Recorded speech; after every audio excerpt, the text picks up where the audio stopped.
pour pas Ok, très bien. pas te perdre dans le temps. Moi, déjà, bienvenue à tous et à toutes. Ravie de vous retrouver pour une nouvelle session de 30 minutes pour une idée. Donc, je vous rappelle rapidement le format. C'est vraiment un format volontairement court pour donner la parole aux membres du labo de l'ESS, dont vous faites tous partie, sur une actualité qu'ils ont, sur une expérimentation qu'ils sont en train de faire, faire des échanges de bonnes pratiques. Donc, c'est vraiment un temps d'interconnaissance qu'on vous propose cette année. Et l'idée, c'est que régulièrement, toutes les 6 semaines à peu près, on vous donne un nouveau rendez-vous pour que un membre puisse expliquer ce qu'il fait et ce sur quoi il travaille dans son actualité. Donc c'est quelque chose qui n'est pas forcément, même pas du tout voulu comme descendant, mais c'est plutôt une présentation et après un échange pour voir comment ce que la présentation a été faite, comment elle peut aussi résonner ou entrer en résonance avec vos propres activités et vos propres réflexions. Donc, j'ai le plaisir d'accueillir Aude, qui travaille à la Fédération des caisses nationales des caisses d'épargne, qui est donc directrice de la prospective et qui vient de lancer, enfin de sortir, enfin plutôt en juillet, une grande étude sur l'habitat, qui était vraiment une étude de perception auprès de Français, mais je vais la laisser préciser un peu la méthode. Une perception des Français pour voir comment ils vivaient leur habitat aujourd'hui et puis comment ils se projetaient dans l'avenir. Alors évidemment, en ce moment, on entend beaucoup parler des questions de logement, d'habitat, de sobriété foncière, même d'habitat participatif. Enfin, voilà, là, les questions de logement sont vraiment au cœur de l'actualité. Donc, on a souhaité donner la parole à Aude pour qu'elle justement elle montre un peu comment la banque Caisse d'épargne pouvait avoir quel avis, quel regard elle pouvait porter sur ces questions sociétales. Je vais, juste avant de passer la parole à Aude, qui va durer à peu près 15 minutes, Aude, et puis après on laisse 15 minutes, 10-15 minutes pour un échange. Il est tout à fait possible que vous preniez la parole, que vous posiez des questions. Je vous demande juste de lever la main, de ne pas ouvrir votre micro de manière intempestive pour couper Aude. Au moins juste lever la main. Et si vous n'êtes pas à l'aise sur le fait de prendre la parole, moi je gère le chat, donc vous pouvez aussi poser des questions ou faire des réactions dans le chat. J'interviendrai avec eux. Aude, à ce moment-là, il n'y a pas d'autres questions sur comment va se dérouler ces 30 minutes. Aude, je te propose de te lancer, de nous Parfait. parler de ton étude. Merci beaucoup. Donc bonjour à tous. Vraiment, je réappuie ce que vient de dire Amélie. N'hésitez pas à me couper. Enfin, je trouve que c'est beaucoup plus dynamique si on peut échanger tout au fil de la présentation. Donc vraiment, n'hésitez pas. Je suis Aude Pringot, je suis directrice prospective et stratégie à la Fédération nationale des caisses d'épargne. La Fédération des caisses d'épargne est l'instance de représentation des caisses d'épargne au sein du groupe de BPCE, mais également en externe. Et notre mission est de développer le modèle coopératif caisse d'épargne. Alors, vous devez vous dire, mais pourquoi la fédération travaille-t-elle sur une étude de perception sur le logement? Eh bien, le logement est un des sujets considérés comme à impact positif sur les territoires. En fait, les caisses d'épargne ont depuis 3 ans engagé une trajectoire pour devenir banque à impact.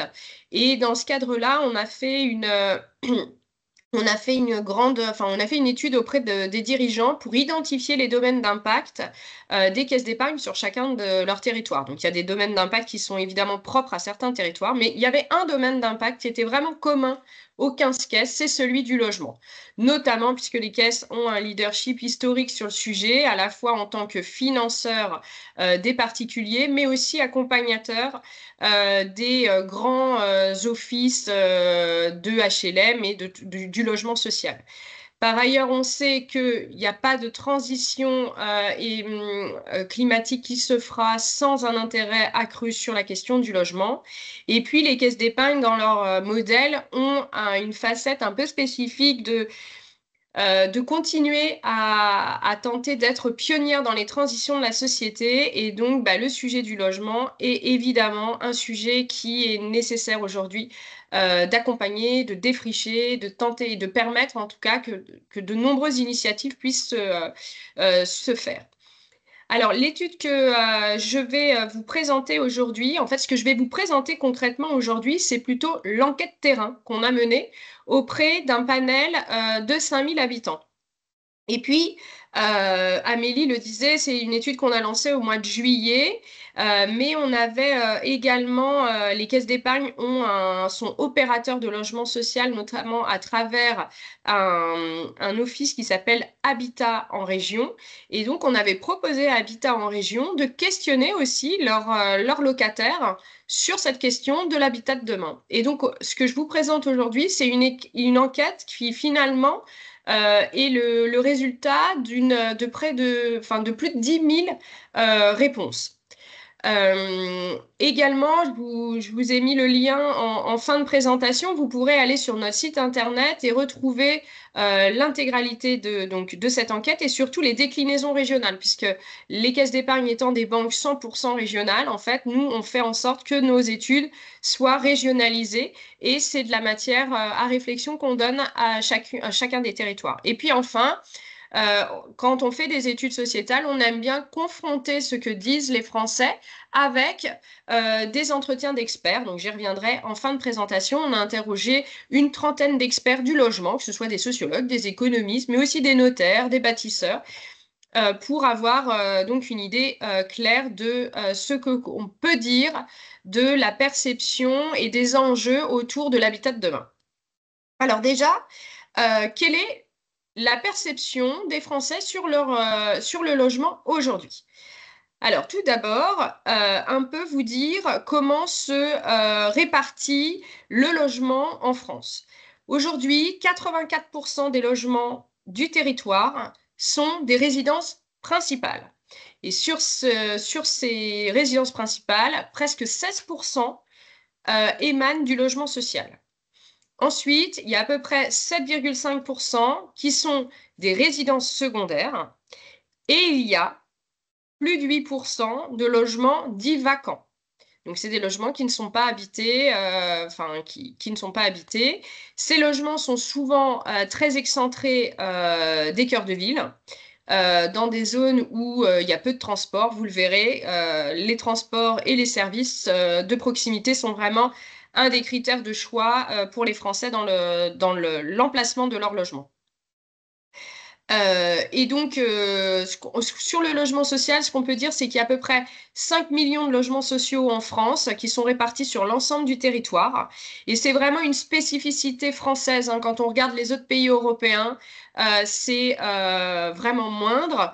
Et un chiffre vraiment fort, hein, c'est que un Français sur deux vit ou a vécu en HLM à un moment de sa vie. Donc, on voit bien la place importante qu'a le logement social pour les Français. Alors, question de transition énergétique. Alors, j'ai l'impression que ça s'affiche pas bien. Comment ça se fait? Hop, non. Hop, est-ce que vous voyez les petits coloris de votre côté? Non. Normalement, il y a des petites couleurs qui doivent s'afficher. On a posé donc une première question aux Français. C'était de savoir s'ils connaissaient leur DPE, leur étiquette énergétique. Ce qu'on peut dire, c'est qu'il y a à peine un Français sur deux qui connaît son étiquette énergétique. Et quand il pense la connaître, en fait, on s'est rendu compte qu'il la surestime.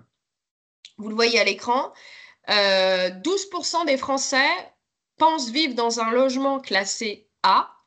Or, quand on regarde les chiffres de l'ADEME qui font foi sur le sujet, seulement 2% des logements actuels sont classés A.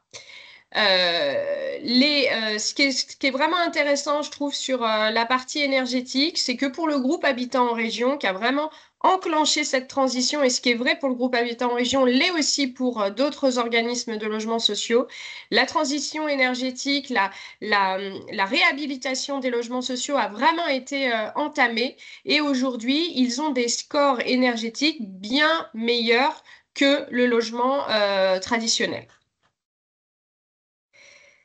Alors, quel logement pour demain, puisque c'est ça quand même qui nous intéresse. Eh bien, on a demandé aux Français quel était leur logement idéal. Alors là, on se rend compte que les Français ont encore une vision extrêmement traditionnelle du logement. Leur rêve, c'est d'avoir une maison spacieuse, lumineuse, proche des centres et des services de proximité. Et à contrario, on leur a demandé ce qu'était le logement cauchemar. Et ce qui apparaît là, c'est vraiment la tour étriquée, bruyante, pas lumineuse, enfin, en banlieue éloignée, enfin, les barres d'immeubles des années 70, qu'on appelle donc plus communément les cités.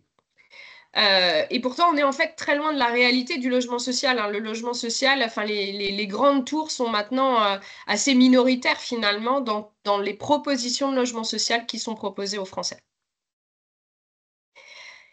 Et la preuve en est, c'est que quand on demande aux locataires du logement social s'ils sont satisfaits de leur logement, ben, ils sont plus de 80% à dire que oui, ils le sont. Et ils sont 71% à dire que le logement qu'ils ont pu obtenir grâce aux offices de logement social est crucial pour eux, hein. C'est vraiment essentiel. Pour avoir discuté avec plusieurs opérateurs de logements sociaux, eh bien, beaucoup nous disent finalement, ils réduisent toutes leurs dépenses pour être certains de pouvoir payer leur logement. Et finalement, il y a très très peu d'impayés dans le logement social, contrairement à ce qu'on pourrait imaginer. Euh, euh, Non, attendez, excusez-moi, hop là. Touc. Alors, on parlait des services, la volonté des Français, hein, d'avoir un certain un corpus de services associés à leur logement. Ce qu'on peut constater sur cette question, c'est que, alors même que c'est déjà le service le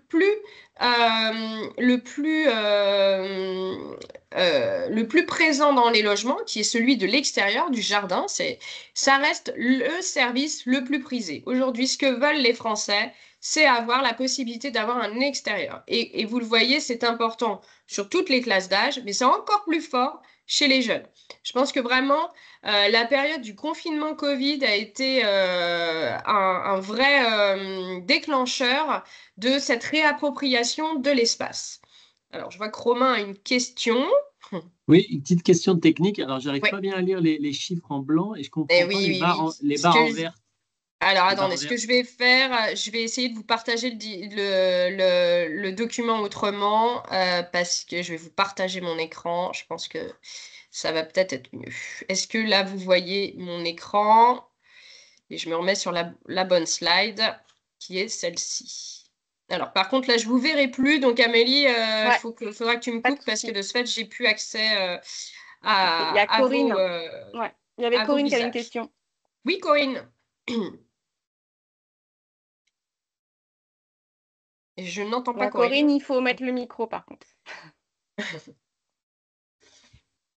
Alors, je Allez-y, pense Corinne. que j'ai peut-être la réponse, mais je n'avais que le vert et pas le rouge. Oui, oui, en fait, on avait Donc, un problème. d'accord. J'avais partagé différemment mon support, mais visiblement, les couleurs n'avaient pas suivi. Donc là, je vous partage mon écran. Moi, j'ai bien le rouge présent à l'écran. J'espère que c'est le Ouais, cas ça. pour vous. Merci.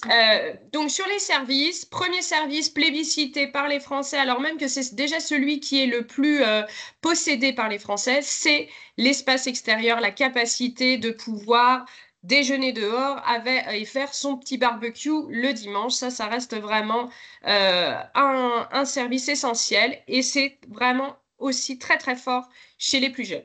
Arrive en deuxième position la salle de sport. Alors ça c'est un résultat qui peut paraître étonnant. Nous, il nous a pas tant étonné que ça, puisque l'année dernière, on avait fait une étude sur la jeunesse. Et vous voyez, c'est 39% chez les jeunes, hein.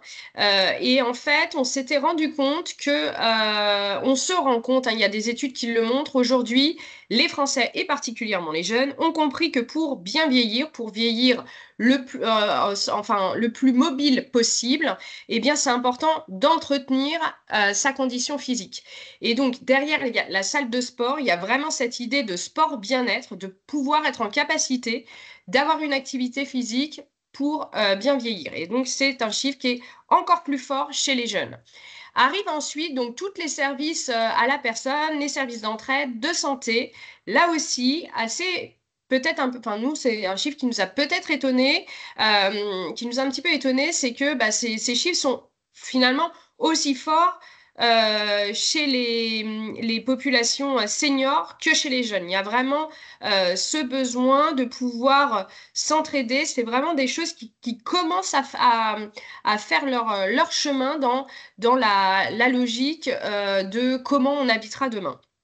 En revanche, vous le voyez en bas du graphique, l'espace de coworking qui était très très plébiscité il y a encore quelques années est clairement en recul parce que finalement, les Français ont adapté leur logement pour pouvoir y télétravailler de façon agréable.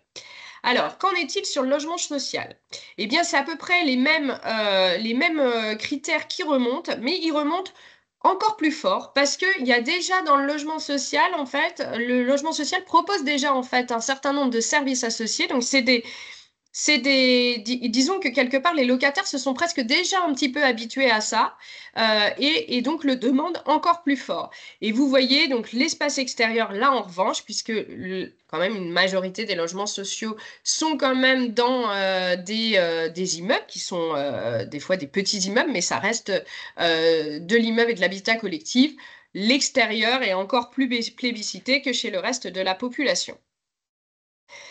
Aude, il te reste 2 minutes, 2-3 Ok, minutes.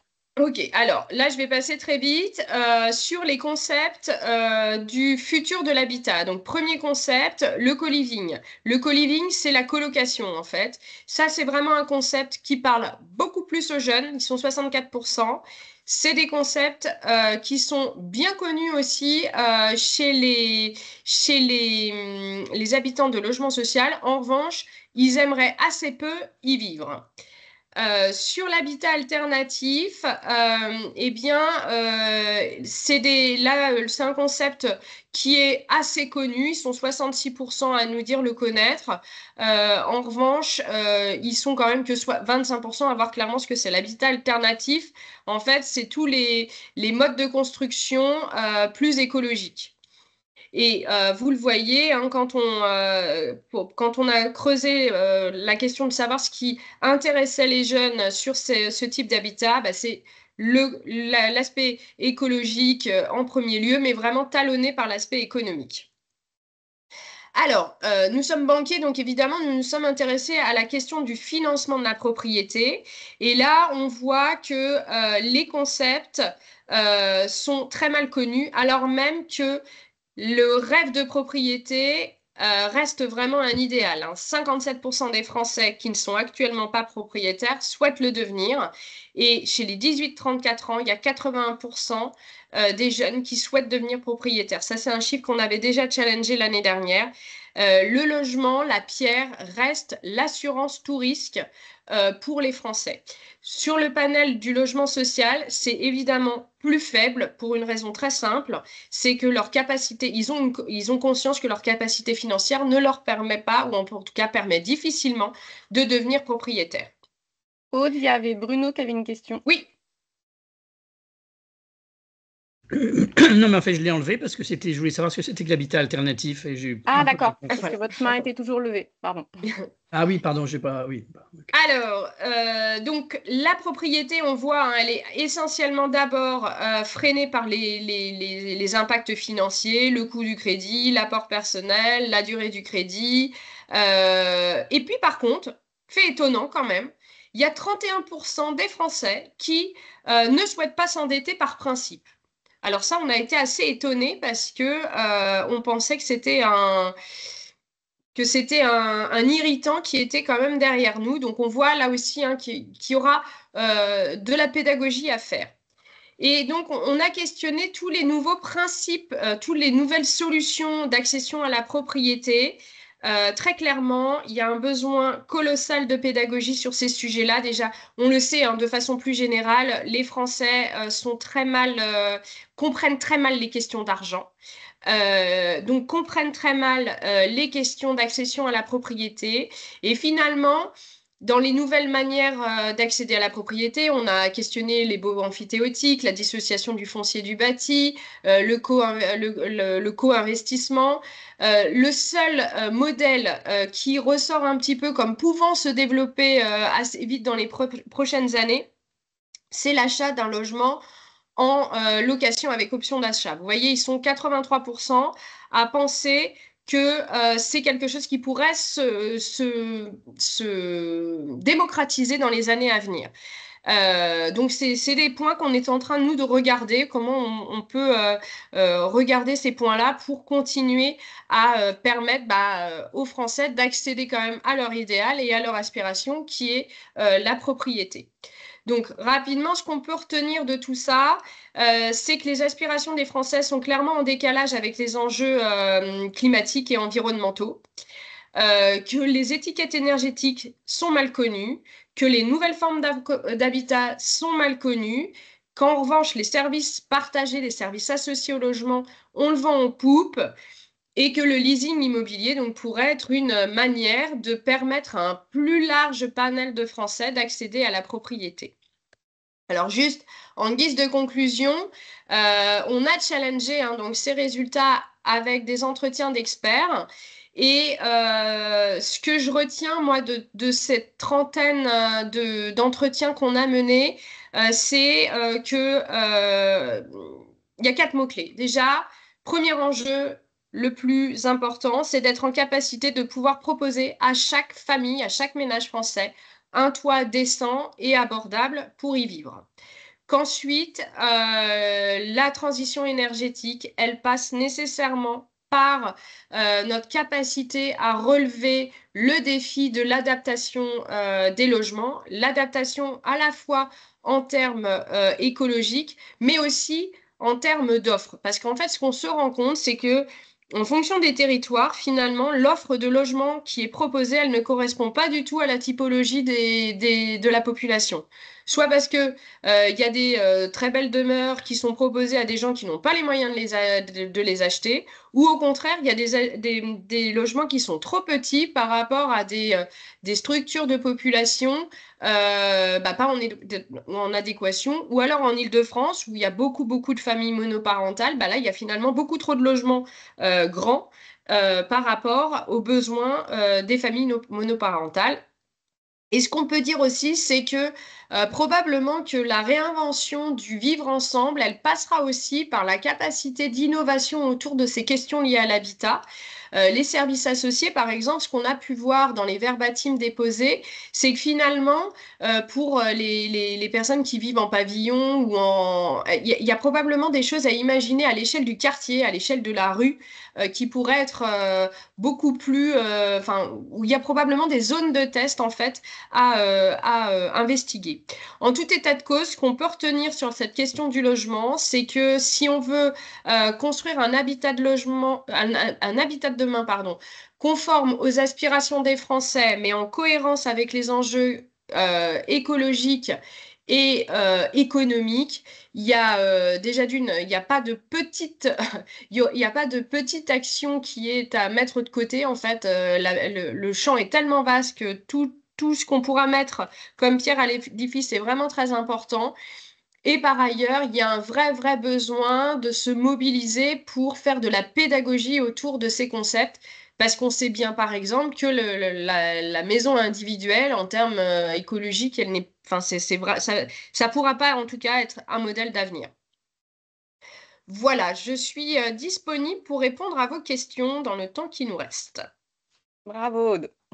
C'était sportif. Alors évidemment, ce que Aude ne nous a pas dit, c'est que l'étude est beaucoup plus importante, hein. Elle a fait une synthèse remarquable. Voilà. Et par contre, ce que je vais peut-être juste vous partager, si vous voulez le prendre, c'est le QR code qui vous donne accès justement à l'ensemble de ces résultats.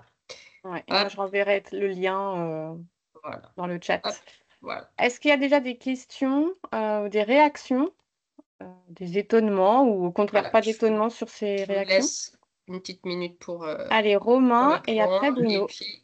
Non, mais très bien. Alors, nous, ça nous intéresse. Enfin, moi, j'ai travaillé au groupe Vive, hein, donc ça m'intéresse aussi parce qu'on a Arcade, donc on est un opérateur de logement social. Donc j'ai transmis l'info à ma collègue qui suit Arcade.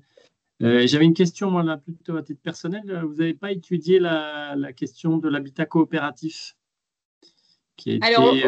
Enfin, je ne l'ai pas vu dans vos questions. Alors en fait, on l'a étudié notamment avec dans le cadre des interviews d'experts, hein. On a interviewé des experts, enfin des professionnels de l'habitat coopératif. On avait une question là-dessus, mais en fait, personne ne connaît l'habitat coopératif, donc ça ne fait pas partie de nos grands enseignements. Voilà, c'est un peu brut, mais, mais pour le coup, c'est pour Bruno, ça que vous ne l'avez pas vu apparaître dans nos résultats. Bruno, Ça je veut vous dire laisse. qu'on a du travail à faire dessus, hein. Oui, merci. En fait, j'ai une question vraiment d'innocent, mais je me demandais est-ce que vous aviez pu regarder des questions qui sont peut-être plus des questions d'urbanisme, du genre restaurer les centres-villes ou les centres de village plutôt que d'aller s'étaler d'accord, dans de l'habitat style maison, etc. Enfin, vous voyez, si vous avez pu regarder ce genre de Alors, sujet aussi. donc nous, on a entendu quelques urbanistes et des sociologues sur ce sujet, et en tout cas, ce qui est sûr, c'est que dans les préconisations, les travaux qu'on va, enfin, qu'on souhaite engager avec les caisses d'épargne, il y a vraiment cette question de la réinvention des centres, notamment des petites villes et des villes moyennes. Parce qu'en fait, ce qu'on comprend, c'est que les Français, ils veulent vivre dans des petits centres-villes. Et moi, c'est un des enseignements que je tire quand même. C'est, je me dis, il y a peut-être finalement un avenir qu'on n'avait pas forcément en tête sur les petites et moyennes villes qui pourraient potentiellement retrouver un renouveau, notamment compte tenu du zéro artificialisation des sols. Marie, et après. Pardon, Jean, oui, pardon. Je vous avais... Oui, merci beaucoup de cette présentation. Simplement une question. On fait le constat que certains bailleurs qui avaient engagé des politiques d'habitat pour des familles plus nombreuses, aujourd'hui se retrouvent en panne, en particulier en milieu rural, se retrouvent en panne parce qu'il n'y a plus personne pour habiter des appartements de 4, 5, 6, 7 pièces. Euh, Mhm. et donc, du coup, une des propositions qui est faite, c'est de transformer ces logements en logements jeunes, parce qu'en milieu rural, il n'y a pas de logement jeune. Mhm. Est-ce que c'est quelque chose que vous avez vu, ça? Alors en tout cas, pour avoir beaucoup échangé avec les équipes d'habitat en région, pour tout vous dire, ce problème n'existe pas qu'en zone rurale. En ville, c'est aussi le cas, c'est ce que je disais. Il y a quand même une explosion des familles monoparentales avec donc des besoins en espace beaucoup plus petits que ce qui pouvait être le cas il y a encore 15 ou 20 ans. Sauf que les opérateurs sont face à des vraies problématiques et pas des moindres, c'est que les personnes, notamment les personnes âgées qui sont dans un logement social depuis très très longtemps, ont un logement social qui est beaucoup trop grand par rapport à leurs besoins, mais ne veulent pas le quitter. En fait, le problème qu'on peut rencontrer à titre privé avec nos anciens quand on leur dit mais ce logement est trop grand pour toi, il vaudrait mieux que tu ailles dans un plus petit appartement, ils ne veulent pas. Mais le sujet, enfin, en fait, il y a le parallélisme également dans le logement social. Et aujourd'hui, ils sont en train de vraiment questionner ça et peut-être d'imaginer, en fait, que les baux soient beaucoup plus re-questionnés aussi sur la question de la superficie proposée aux locataires. Mais c'est pas un sujet facile. Parce que même si c'est du logement social, les gens sont très attachés à leur logement, c'est chez eux. C'est vraiment cette notion de chez soi qui a été encore plus, qui est beaucoup plus forte post-Covid. Enfin, on le voit même économiquement, hein, les magasins de déco et de bricolage n'ont jamais fait des chiffres d'affaires comme ils le font en ce moment, hein. Jean-Louis, c'était une question à la suite de cette première question ou c'était Oui, autre c'est une chose? question. Ben, il y avait Marie qui avait demandé la Oui, parole. oui, mais c'est si vous Non, mais continuez vas-y, dans le continue, même Jean-Louis, thème. continue. D'accord. C'est juste une question, oui, en rapport avec ce que vient de répondre Aude. Je ne sais pas si vous connaissez l'expérimentation Village Bleu en Bourgogne. Village Bleu, c'est en fait de l'habitat mix, c'est-à-dire ils mettent enfin, en accord avec les collectivités locales un bailleur avec la mutualité française, avec le groupe Vive 3, met en place un habitat dans lequel il y a à la fois des personnes âgées et des couples avec enfants, voilà. Et du coup, ça permet de créer une dynamique et ils mettent en place des services qui peuvent répondre aux deux types de populations. Est-ce que vous avez déjà vu ça dans Alors, d'autres régions? oui, oui, oui. Nous, Caisse d'épargne, on est assez proche d'une association, alors qui est surtout implantée dans l'Est de la France, qui s'appelle Famille Solidaire. Et c'est un peu cette même logique, si ce n'est que c'est vraiment plus tourné autour du handicap et de la dépendance. Et visiblement, c'est des schémas qui fonctionnent assez bien. Enfin, ce qui fonctionne bien, c'est qu'il y ait des logements. En fait, les gens n'ont pas, l'intergénérationnel n'a pas du tout le vent en poupe, hein. Les jeunes n'ont pas envie de vivre avec des anciens, les anciens n'ont pas envie de vivre avec les jeunes. Ça, je pense qu'il faut être, ouais, faut regarder ça objectivement.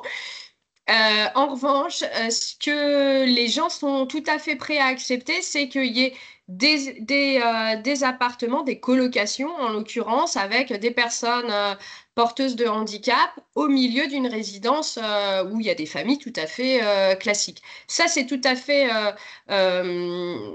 enfin, je pense que ça, c'est des modèles qui peuvent se développer. Nous, on suit en effet donc un incubateur quelque part, hein, parce que, enfin, clairement, sur toutes ces solutions, c'est encore quand même très, très émergent, alors que ça répond à des vrais besoins aujourd'hui de société, mais c'est encore très émergent. C'est probablement, en tout cas, des modèles qui, à mon avis, ont de l'avenir, mais s'il y a un vrai effort de pédagogie qui est fait, parce qu'aujourd'hui, en fait, les gens ne voient pas comment ça peut s'imbriquer et donc, quelque part, ont des craintes par rapport à tous ces modèles. Je vous conseille de lire, je fais ma minute de pub, hein, si je peux me permettre, je vous conseille de lire l'ouvrage sur le logement qu'on a sorti au CIRIEC, dans lequel justement l'expérimentation de Village Bleu est expliquée. Très bien, d'accord. Merci. Et La dernière Marie, question alors? avec Marie. Marie avait une question. Je t'écoute, Marie. Ouais, désolée, j'arrive pas à allumer ma caméra.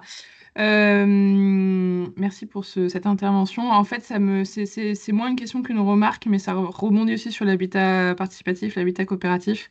Ça fait plusieurs fois que je fais des exercices de prospective sur les questions, alors de prospective généralement où il y a en général un item logement habitat. C'est pas des trucs spécifiques. Et alors, pour le coup, je l'ai fait plusieurs fois dans les milieux de l'économie sociale et solidaire avec des jeunes et des moins jeunes. Et systématiquement, la question de l'habitat partagé est privilégiée dans un futur souhaitable.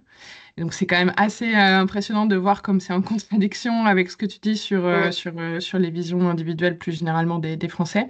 Et ce qui m'a frappé, c'est que le dernier que j'ai fait, c'est avec la Fédé des centres sociaux hier. Et en fait, dans les centres sociaux parisiens, c'est le même type d'habitat qui est privilégié par les participants. Donc, c'est pas une question uniquement de CSP, quoi. C'est ça que je veux dire. Alors, peut-être que c'est une vision, pour le coup, francilienne, je sais pas, mais je suis frappée, en fait, du caractère, moi, qui m'apparaît assez rétrograde de l'habitat souhaité des Français, individuel, petite maison individuelle, jardin, etc. Voilà. Ah bah ça, alors ça, vous pourrez aller voir hein, les résultats régionaux. C'est clair qu'entre l'Île-de-France et le Cantal, on n'a pas les mêmes résultats. Il y a nous, on le voit bien parce que les caisses d'épargne, en dehors de leur découpage géographique régional, elles ont un découpage plus local, ce qu'on appelle les sociétés locales d'épargne. Enfin, peu importe, mais et on voit vraiment la différence entre les résultats pour les centres urbains et les résultats pour les centres, enfin les plus grandes ruralités. Mais en tout cas, quand on interroge les Français sur vraiment ce qu'ils ont envie, ils n'ont pas du tout envie de vivre en habitat collectif partagé, quoi. Ça, c'est parce qu'on a quand même 5000 sondés, c'est une grosse étude quand même, hein. C'est des gros résultats. Donc, moi, en fait, quand je suis toujours, je pense que quelque part, ce qui est difficile parfois à comprendre, c'est que quand on parle un peu entre experts, ou en tout cas, on a une vision qui est parfois quand même très erronée. Nous, quand on fait des études, souvent, on tombe un peu quand même, on a des résultats qui vraiment nous surprennent. Parce qu'elle s'est éloignée de l'idée qu'on se faisait. Enfin, sur la jeunesse, par exemple, l'année dernière, il y a des résultats sur lesquels on a été hyper surpris. Enfin, vraiment. Mm. Corinne disait qu'il y avait quand même un manque de connaissance du modèle de l'habitat coopératif. Mm. Il peut expliquer aussi ça. Et juste la dernière, elle est vraiment. Moi, c'était juste par reprendre avec les acteurs de l'ESS. C'est vrai on dit toujours que l'ESS est beaucoup dans l'entre-soi. On parle beaucoup d'habitat participatif, de colocation, d'habitat partagé, d'habitat intergénérationnel. Donc, est-ce que ça veut dire que, en gros, les acteurs de l'ESS qui travaillent beaucoup sur tout ce qui est innovation sociale dans les territoires et en particulier dans le milieu urbain, est-ce qu'ils se trompent en proposant ce type de projet? Parce qu'il y a plein d'associations, il y a plein de structures qui se mettent en place, et il y a plein de coopératives qui sont en train de se mettre en place sur ce type de-là, parce qu'en fait, ils auront face à eux enfin, une grande majorité des Français qui n'est pas prête, ou est-ce que c'est juste un problème de pédagogie ou de communication? Moi, je pense que en fait, enfin, moi, mais ça, c'est un avis personnel hein, que je vous partage au regard des enseignements qu'on tire de cette étude. Déjà, vu l'ampleur du sujet que représente le logement et l'habitat de demain, il y a pas de petite initiative à mettre de côté. Je pense que vraiment, il faut vraiment y aller. En revanche, ces initiatives, elles sont évidemment, on sait qu'elles sont pertinentes écologiquement, socialement, etc. Mais il y a un vrai besoin de les démocratiser, de les faire connaître aux personnes. Parce que il y a eu quelques entretiens un peu plus qualitatifs. Dès qu'on explique et tout ça, enfin, les gens sont moins réfractaires. Mais en fait, ils connaissent pas ces concepts-là. Et et donc, s'il n'y a pas un vrai effort de pédagogie, moi, je vois difficilement comment on peut aller à l'encontre des aspirations, en fait. Surtout qu'on se dit que ce qu'on comprend, hein, c'est que derrière l'habitat, il y a quand même une vraie question autour du vivre ensemble, autour de... il y a des gens qui, au travers de leur logement, se sentent exclus, hein. Enfin, il y a la notion d'exclusion, elle est quand même très rattachée au logement. Et donc, je me dis que si on va trop vite avec des solutions qui ne correspondent pas aux aspirations, on va exclure encore plus et renforcer peut-être ce sentiment de déclassement d'une certaine partie de la population. Mais ça, c'est un avis personnel. Non, mais c'était la question en même temps. Donc, merci. Bon, on est vraiment dans les temps. On a même un petit peu dépassé de 3-4 minutes. Mais si vous n'avez pas une dernière question ou dernière remarque, bah, je vous propose de clore ici, maintenant. Tout va bien. Bah, merci beaucoup, Aude, pour cette Merci à tous. présentation en sprint. Franchement, les JO sont encore actifs à la Fédération des caisses d'épargne. Bravo. Merci beaucoup. Donc, je vous ai mis dans le chat et Marie aussi on vous a mis pas mal de liens donc évidemment de l'étude complète de la Fédération des caisses d'épargne, le lien vers les expériences qui ont été citées par Jean-Louis et par Marie. Romain, je peux rajouter aussi Vive Arcade, effectivement, ça, je ne l'ai pas intégré, mais je vais le faire. Enfin, voilà, n'hésitez pas à vous plonger dans ces choses-là. Merci beaucoup encore, Aude. Et moi, je vous propose de faire un prochain rendez-vous sur ce format 30-40 minutes. On varie, on teste les temporalités et les périodes plutôt début décembre, avec cette fois le groupe Up qui présentera une démarche qu'il est en train de mener justement avec le groupe Vive sur les territoires et sur les moyens de paiement dans les territoires. Voilà, donc rendez-vous dans 6 semaines à peu près. Mais voilà. Merci beaucoup et puis très bonne Merci à journée à tous. tous. Au revoir. À Merci, au bientôt, au revoir. revoir. Amélie, si tu as juste encore une Ouais, minute. attends, j'éteins juste le...